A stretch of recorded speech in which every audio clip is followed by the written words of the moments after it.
visto dándome vueltas en la cabeza desde hacía un largo tiempo, porque pues con Enrique somos fanáticos de la película, pero como fanáticos y arqueólogos uno encuentra todos los errores, siempre pasa. Entonces, bueno, la idea surgió precisamente porque pues estábamos encontrando una cantidad de elementos que en realidad de repente uno sabía que salían de otras partes. Y dijimos, bueno, pues me dije a mí misma, pues ¿por qué no presentar algo de esto en el Congreso del Folclore? A fin de cuentas, a mí me parece que el cine y Hollywood se están convirtiendo en una nueva forma de transmitir la oralidad. Por supuesto, muy a la manera de Hollywood, ¿verdad? A fin de cuentas uno va al cine a entretenerse y no a aprender, desgraciadamente, aunque yo creo que se podrían hacer las dos cosas. La saga de Piratas del Caribe, que todos espero que presentes hayan visto, aunque sea una película, si no tienen que verlas todas después de esto. Además de los efectos especiales, apoya su historia en gran cantidad de mitos marinos, algunos presentes como las sirenas, de las cuales no voy a hablar porque a lo largo de estos 5 congresos hemos tenido gran cantidad de presencia de sirénidos y acabamos de tener uno similar que ha sido esto que presentó Cristina, y otros más, otros mitos desconocidos o olvidados por la mayoría, pero traídos nuevamente a la vida gracias a la magia de estas películas. Sin duda, uno de los más conocidos es Davy Jones. Es tal vez el más recordado y preferido por muchos, me declaro fanática del personaje. Sin embargo, pocos saben que encarnan en él mismo 2 leyendas absolutamente diferentes. La primera relacionada con su nombre y la segunda con su padre.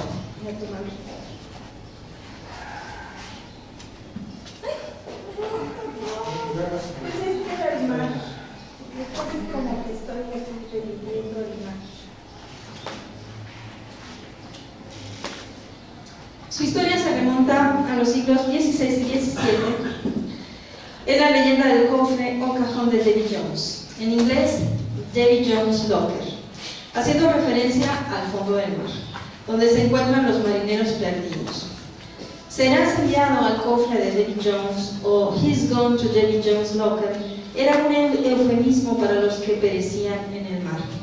Ambas frases admiten una traducción más compleja si se analiza desde un punto de vista estrictamente náutico. El vocablo inglés locker se traduce como bodega y también como compartimento o pañol.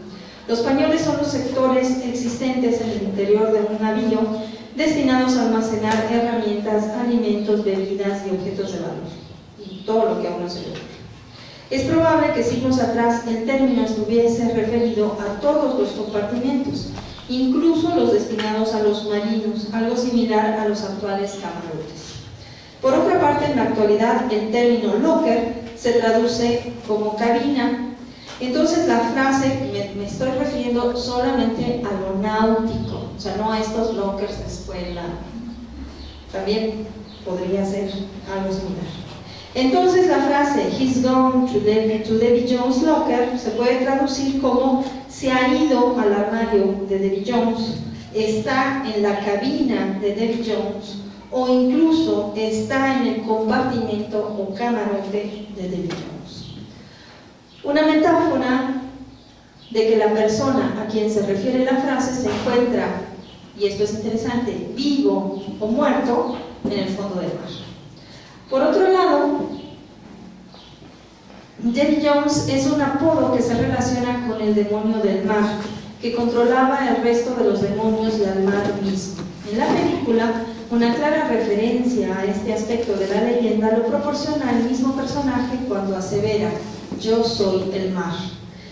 Y también vemos cómo controla, a partir de esto, a su monstruoso kraken, en la película, por supuesto. Los orígenes de este nombre son pocos claros. Aunque la leyenda surge en el Mar del Norte, en la región de Cuando un marinero caía por la borda y desaparecía o moría en el mar, se solía decir que había ido a parar al cajón de Davy Jones. La leyenda a la que se refiere la película de Piratas del Caribe, El cofre del hombre muerto, o en inglés Pirates of the Caribbean, Dead Man's Chest, haciendo un juego de palabras entre chest, cofre y pecho, surge de las leyendas contadas por los marineros y piratas que en la película mencionan que la bella diosa del mar Calipso enamoró al pirata Davy Jones. Este, como prueba de su amor y de su vinculación al mar, aceptó realizar uno de los deberes de la diosa, que era el de guiar a las almas que perecían en el océano hacia su descanso eterno. Este hecho implica no poder pisar tierra firme más que una vez cada 10 años, pero Davy Jones asumió esa carga bajo la promesa de Calipso de que se verían cumpliendo el periodo y disfrutarían así eternamente de su amor. Sin embargo, la diosa, cuyo amor era caprichoso y traicionero, peligrosa como el mar, suena a Luis Miguel eso, no cumplió su promesa, y Davy Jones, presa de un tormento insoportable, se arrancó el corazón y lo escondió donde Calipso jamás pudiera llegar. De esta manera ya no tendría sentimiento alguno, tras lo cual decidió vengarse de ella, dejando de cumplir la tarea que se le había confiado y permitiendo por ello que las almas de los marineros a los que él había dado muerte sirvieran sin un descanso bajo su mano. A este caso estamos hablando de la película.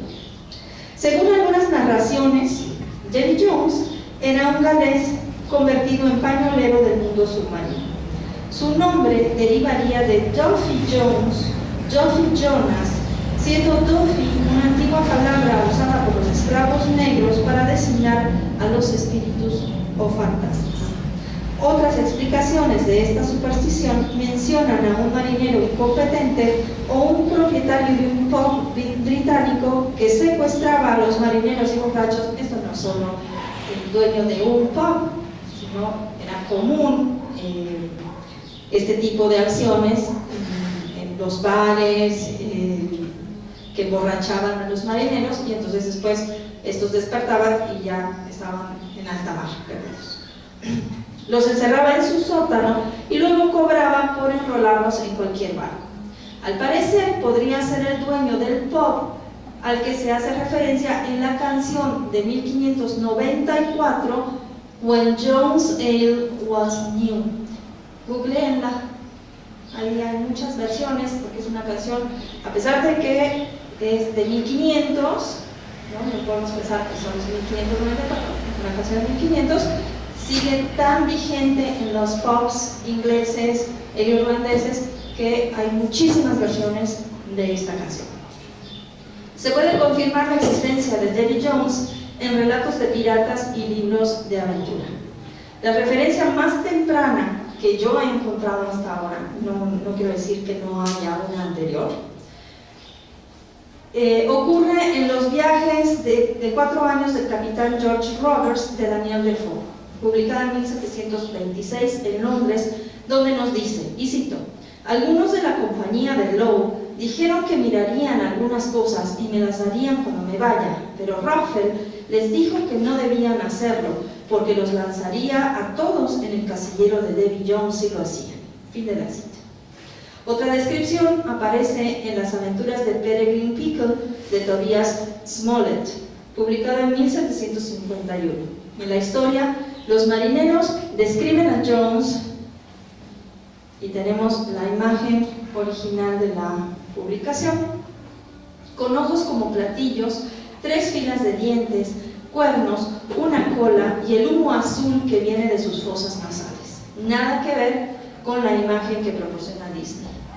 Este mismo Davy Jones, de acuerdo con la mitología, y cito a Smollett, es un demonio que preside todos los espíritus malignos de las profundidades y se ve a menudo en diversas formas, posándose entre los aparejos en vísperas de huracanes, naufragios y otros desastres a los que una vida marítima está expuesta, advirtiendo al miserable devoto de la muerte y la desgracia. Fin de la cita. Stevenson, en su libro, que tal vez muchos de aquí ya hayan leído y los otros lo tienen de tarea, La isla del tesoro, nos hace una clara descripción de Jones. Perdón, no hace una clara descripción de Jones. Sin embargo, al mencionarlo, cuando se refiere a manera de juramento y dice, cito, al ver al doctor alejarse, Gary, que estaba fumando, dejó caer su pipa asombrado. Por Davy Jones, ¿qué sucede?, exclamó. ¿Se ha vuelto loco el doctor Livesey? Fin de la cita. Y por supuesto, existe la referencia velada en la antigua y ficticia canción, de la que solo tenemos los estribillos, mismos que retomará en parte el guión de Piratas del Caribe, 15 hombres en el cofre del hombre muerto, yo, ho, ho, y una botella de ron. Nuevamente nos recuerda que Davy Jones es quien gobierna el fondo del mar, a donde van a parar los muertos y ahogados. El capitán Smollett se levantó, y aquí estamos hablando de Smollett, el personaje de la Isla del Tesoro, no el autor, y golpeó la pipa con la palma de su mano para sacar las últimas brasas. ¿Esto es todo?, preguntó. Mi última palabra por todos los diablos, contestó John. Si rehúsan esta solución, ya no será a mí a quien tengan que oír, sino las balas de los mosquetes. Perfectamente, dijo el capitán. Ahora me va a escuchar usted a mí. Si todos vosotros os presentáis aquí, uno a uno desarmados, yo os garantizo que os pondré grilletes y os llevaré a Inglaterra para ser juzgados. Si no lo hacéis así, por mi nombre, que es Alexander Smollett, que es izado los colores de mi rey, y he de veros a todos ustedes después con Davy Jones. Fin de la cita. Otra aparición del personaje la encontramos en El Rey Peste, de Edgar Allan Poe, en el cual un marinero lo menciona elevándolo a la categoría de rey, pero en consideración, y cito, a estos derechos de que como huésped y desconocidos podéis imaginaros poseedores, os explicamos que no encontramos aquí solo por esta noche. Luego, en profundas búsquedas y prolongadas investigaciones para examinar y analizar y determinar exactamente este espíritu indefendible, estas incomprensibles cualidades y caracteres de los inestimables tesoros del paladar, vale decir, los vinos, cervezas y licores de esta excelente metrópoli, todo ello para llevar adelante no solamente nuestros propios designios, sino para asentar la prosperidad de este soberano extraterreno, cuyo reino cubre todos los nuestros, como cuyos dominios son ilimitados y cuyo nombre es muerte. Davy Jones. Cuyo nombre es Davy Jones, gritó Tarpaulin, sirviendo un cráneo de licor a la dama que tenía a su lado y bebiéndose otro por su cuenta. Fin de la cita. Por otro lado, el Diccionario de Frases y Fábulas de 1767 conecta a Davy Jones con el Tupi de las Indias Occidentales y a Jones con el Jonás bíblico. Se fue al casillero de Davy Jones, la forma náutica de decir que un compañero está muerto y ha sido enterrado en el mar. Se ha conjeturado que Jones es una corrupción de Jonás, el profeta que fue arrojado al mar. La imagen que nos deja Piratas del Caribe es la de un hombre mitad pulpo con tentáculos en su rostro que también semejan cabello y barba. Su brazo izquierdo es una gran y poderosa tenaza de cangrejo. Los dedos de su otra mano también están formados por tentáculos. Su pierna derecha es la pata de un crustáceo, nada que ver con las descripciones de la época. De hecho, nos recuerda más al Cthulhu de Lovecraft que al demonio recogido por la literatura. Lovecraft describe a Cthulhu como un monstruo, y cito, de perfil vagamente humano pero con una cabeza a modo de pulpo, cuyo rostro era una masa de tentáculos, un cuerpo cubierto de escamas y de aspecto gomoso, una prodigiosa garra tanto en extremidades anteriores como posteriores y unas largas y estrechas alas en la espalda. Fin de la cita. Cthulhu ha sido descrito como una mezcla entre humano, pulpo y dragón, con un tamaño de cientos de metros de altura, evidente inspiración de este personaje en la película.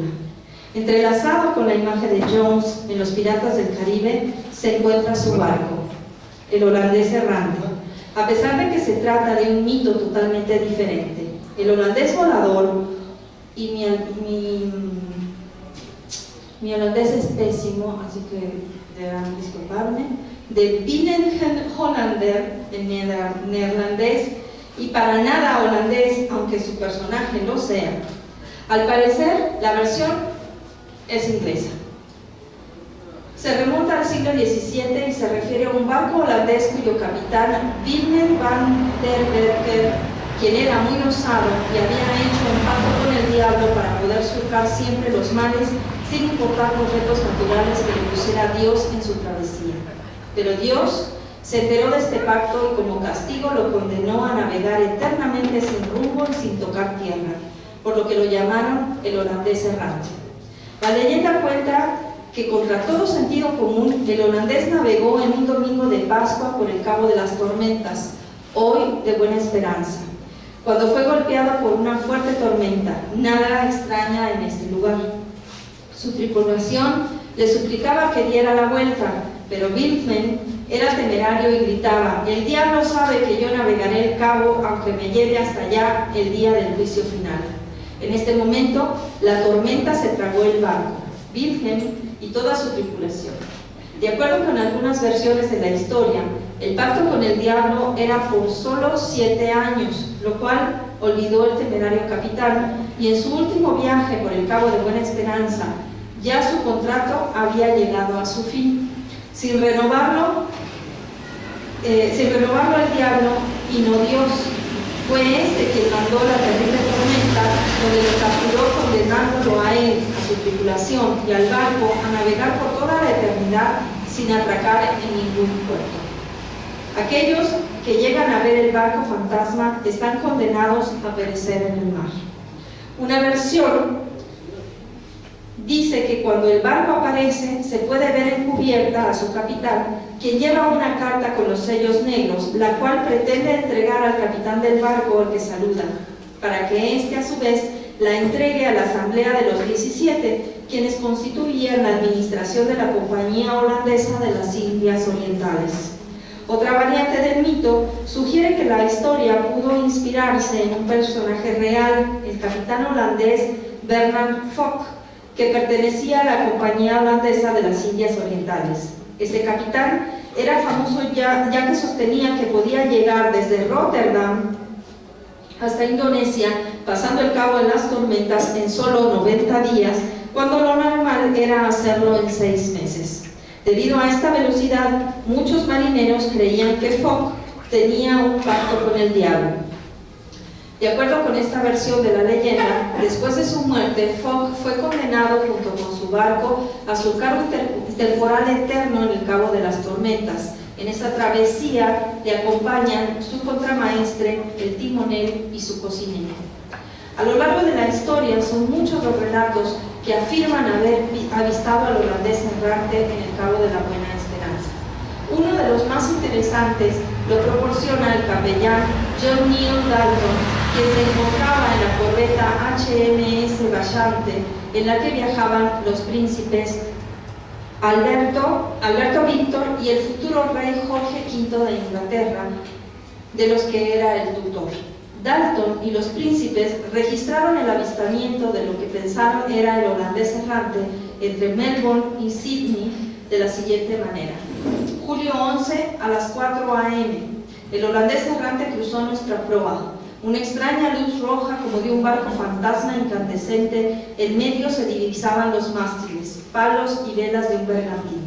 A 200 yardas de distancia se destacó claramente cuando se acercó a la proa. El vigía en el castillo de proa informó que estaban tan cerca de la proa, donde también el oficial de la vigilancia desde el puente lo vio claramente, como también lo hizo el guardamarina que fue enviado hacia adelante al castillo de proa. Pero al llegar a su altura no había vestigios ni rastros materiales de cualquier barco cerca o en el horizonte, a pesar de que la noche era clara y el mar tranquilo. 13 personas en total lo vimos, pero si era Van Diemen o el holandés errante o cualquier otra cosa, permanecerá sin saberse. Fin de la cita. La leyenda del holandés errante ganó popularidad con la ópera de Wagner, The Flying Dutchman, en 1843. Desgraciadamente olvidé mi ponencia en Chihuahua, entonces tuve que hacer una nueva y no traje la ópera, pero les traigo un pedacito de la ópera del holandés. Sin embargo, la razón por la cual la leyenda ha durado tanto tiempo y ha sido el tema de tantas narraciones se debe a que se han supuesto tantas apariciones del barco fantasma. La leyenda ha inspirado a autores como Samuel Coleridge, quien compuso el poema The Rime of the Ancient Mariner, musicalizado por Iron Maiden en 1984. Para los que les gusta el heavy metal, pues ahí está, y no búsquenlo, vale la pena. En la que relata la aventura de un marinero durante un largo viaje en el mar. Pasadas algunas aventuras, el barco tiene un encuentro fantasmal con la muerte y la muerte en vida. Estos juegan a los dados la vida de la tripulación, siendo la muerte en vida quien gana el alma del marinero. Aquí tenemos la imagen original del poema.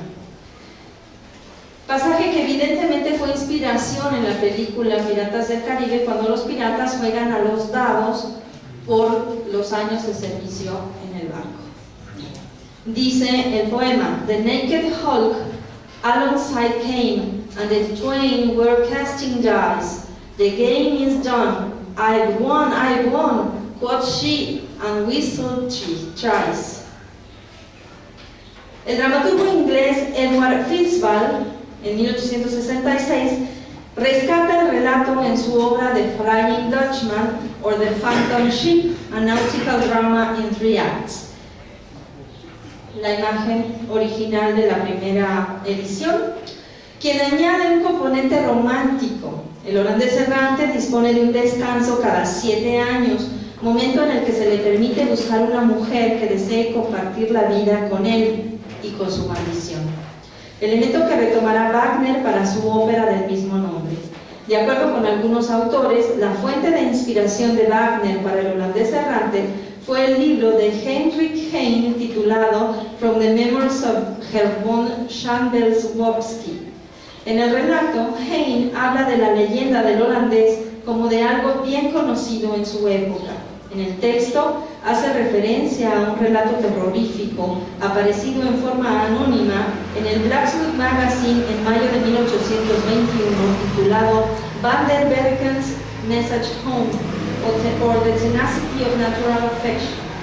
El relato trata de una tripulación que se encuentra con el holandés errante, cuyos marineros, consumidos por una extraña melancolía, le entregan unas cartas pidiéndoles que las envíe al llegar a tierra. Dichas cartas resultan estar dirigidas a personas que murieron 70 años atrás. Así descubren que se han encontrado con una tripulación fantasma. Cito: uno de los hombres subió a cubierta, parecía un marinero fatigado y curtido, sosteniendo algunas cartas en su mano. Nuestros marineros retrocedieron. El capellán, sin embargo, mirándolo fijamente, avanzó unos pocos pasos y preguntó: ¿cuál es el propósito de tu visita? El extraño respondió: hemos estado atrapados aquí durante mucho tiempo por el mal tiempo, y Van der Berken desea enviar estas cartas a sus amigos en Europa. Nuestro capitán ahora se adelantó y dijo tan firmemente como pudo: desearía que Van der Berken pusiera sus cartas a bordo de cualquier otro buque en lugar del mío. El extraño respondió: hemos probado muchos barcos, pero la mayoría rechaza nuestras cartas. Fin de la cita. Al combinar estos relatos, Wagner obtiene todos los elementos de su obra. La posibilidad de la salvación si el maldito encuentra el amor de una mujer fiel, el permiso de desembarcar una vez cada 7 años para buscar a esa esposa improbable, el encuentro con un escocés. Wagner traslada la acción a Noruega, al que el holandés le ofrece diamantes a un precio irrisorio para excitar su codicia, y luego le pide la mano de su hija, la hija del escocés, que no dejará de mirar un gran cuadro alterado por el tiempo que cuelga en la estancia y que representa a un guapo mozo en el atavío español de los Países Bajos. La entrada efectista del holandés, que resulta ser idéntico al retrato, y también el enamoramiento de ambos, la renuncia del holandés a la salvación para no arrastrar con él a la mujer inocente que ama. el sacrificio de ella, saltando desde un risco para demostrar a cielos e infiernos su fidelidad inquebrantable, y el fin de la maldición con el buque fantasma hundiéndose en el mar. La figura del holandés errante es frecuente en la literatura, la música, el cine e inclusive en las tiras cómicas y caricaturas. Por ejemplo, Bob Esponja tiene un personaje que es el holandés errante, y como tiene frío, tiene un calcetín en la colita de su fantasma al cuerpo. Siendo esta una leyenda viva que se ha actualizado a medida del paso del tiempo. El otro personaje, o la otra leyenda, es Calipso. El siguiente mito con el que se relaciona David Jones, al cual se hace ver como una diosa del mar. En este caso, la relación es totalmente desacertada, pues como hemos visto, la leyenda de David Jones no se entrelaza en absoluto con Calipso o ninguna otra diosa. En realidad, en la mitología griega existen dos Calipsos. La primera, relacionada con la Odisea, que nada tiene que ver con el mar, mientras que la segunda, Calipso, es una de las Oceánides, a la cual pensamos hace referencia el guión de la película. En realidad, es poca la información que tenemos de esta deidad. En este caso, Calipso es la hija de la titánide Tetis, una de las 7 titanesas que no debe ser confundida con la Nereida del mismo nombre, diosa de las aguas dulces. En específico, era diosa de las aguas subterráneas que alimentan a las fuentes, ríos y arroyos, quienes son sus hijos e hijas, y consorte de Océano. Océano y Tetis fueron dentro de los titanes, nos dice Ovidio, los más fértiles. Incluso, en algunas versiones órficas, se le ponen como anteriores a todos los dioses. Entre su descendencia se ubican los Oceánides o Potamoi, llamados entre los romanos como los Fluminae, dioses tutelares de cada uno de los ríos del mundo. Hijos de los Oceánides fueron las Náyades, ninfas de las aguas dulces, diosas de los pozos y manantiales. Por otra parte, las Oceánides, hermanas de los anteriores, fueron las diosas de las fuentes, los lagos y arroyos, y así como de algunos ríos. También se incluían entre ellas a las diosas de las nubes, las Néferes o Néfilas en romano, y las Auras, las diosas de las brisas, estas hijas principalmente de algunas Náyades, y los dioses del viento, cuya rama genealógica se encuentra en los descendientes del Ponto en el Mediterráneo. La relación de las Oceánides con la costa, donde se juntan las aguas dulces y saladas en los deltas y pantanos, hace que se las confunda muchas veces con las Nereidas, representaciones de las olas y señoras de las costas marinas e islas. Por ello, suele ocurrir que nombres y mitos de ambos grupos de ninfas sean confundidos. El cine se ha convertido, a mi modo de ver, en la forma de transmitir historias, mitos y leyendas, aunque desgraciadamente la mayoría de las veces estas se adornan y adaptan a los gustos actuales, por lo que no podemos tomar al pie de la letra estas imágenes. Al final de cuentas, al cine se va a disfrutar, no a aprender historia, aunque sería muy conveniente que este fuera más fiel a los relatos tradicionales para no desvirtuarlos, a pesar de que nos guste mucho el resultado.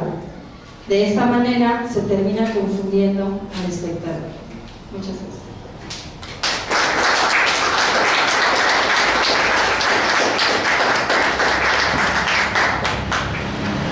Invitamos a los anteriores ponentes a